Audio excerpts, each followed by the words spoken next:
Hi guys, Tilla here from Cylanda. According to a recent report by the Federal Trade Commission, the number of cases reported to the FTC more than doubled last year as cybercriminals took advantage of increased filing for government relief benefits due to the pandemic.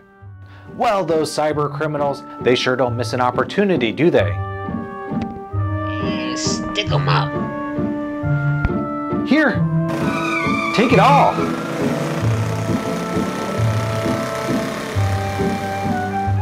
Well, that was no fun. Anyway, cases of identity theft in the United States more than doubled in 2020, mainly due to cybercriminals taking advantage of people affected economically by COVID-19 who filed for government benefits. According to the Federal Trade Commission, of the total number of about 1.4 million reports of identity theft in 2020, almost 395,000 were reports of government benefits fraud. In 2019, there were less than 13,000 cases, so that means that there were over 30 times the number of cases reported in 2020 than the year before.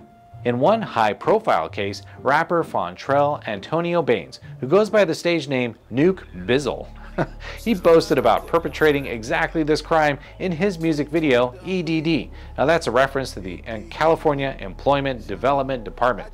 The video shows Nuke Bizzle and his cohorts collecting EDD envelopes from various mailboxes. They're filing fraudulent claims on a laptop and spending wads of cash. Now obviously Bizzle was subsequently arrested and ordered to stand trial in a U.S. District Court in Los Angeles. Seasoned cybercriminals have also been cashing in on COVID-19 related unemployment claims with more success than Nuke Bizzle. For instance, the highly organized Nigerian cyber gang Scattered Canary. They stole millions in business email compromise or BEC related fraudulent claims made on online unemployment websites of at least 8 U.S. states. What about businesses? Most were hit hard by the pandemic, then many scammed by cybercriminals, and almost 100,000 cases of fraud for government-sponsored small business loan programs were reported to the FTC. Now that's more than double than the year before. And what about those taxpayer stimulus checks? Well, cybercriminals have been going gangbusters with identity theft, illegally obtaining government stimulus checks. The FTC reported receiving almost 90,000 tax fraud cases last year, more than triple the number than the year before. Tax-based identity theft has been a popular common strategy used by cybercriminals to steal people's yearly tax return payments. But last year, the number of tax fraud cases swelled once the stimulus payments began. Hacker forums had an increase in buying and selling taxpayer data all around the time the COVID-19 relief package was announced. That was alongside the usual phishing and other campaigns typically used to steal annual tax payouts. So, what can you do to better protect yourself and your employees? That's the subject of today's takeaway. Alright, looks like the universe gave me my money back.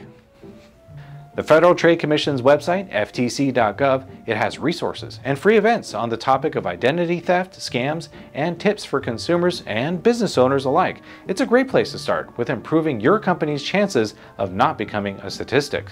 Another great resource is haveibeenpwned.com and the newly released cybernews.com personal data leak websites. It's a simple and free way to see if your personal information has made its way for sale onto the dark web. Now, if your credentials are out there, don't panic. Just be sure to do the following 3 things.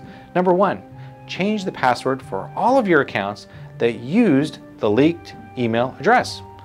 Number 2, get and use, yes, actually use a reliable password manager, such as Keeper or LastPass. Now, you can use those password managers to generate strong passwords and protect your accounts, especially if the credentials are for a business. And number 3, enable two-factor authentication, also known as 2FA. You can use that on any online services that offer them. Be sure to enable it. This added layer of protection, it ensures that even if your passwords are leaked, cybercriminals won't be able to access your accounts. In fact, having an employee cybersecurity awareness training program for your company is a key compliance requirement and a significant part of practicing good cyber hygiene. It prevents company credentials from ending up on the dark web and from employees falling victim to scammers and cybercriminals who are undoubtedly already using the credentials in the wild to try to bamboozle your staff into giving them access to your network. If you're interested in learning more about how to better protect your organization, feel free to reach out. We can help. I'm Attila from Cylanda. Stay safe out there.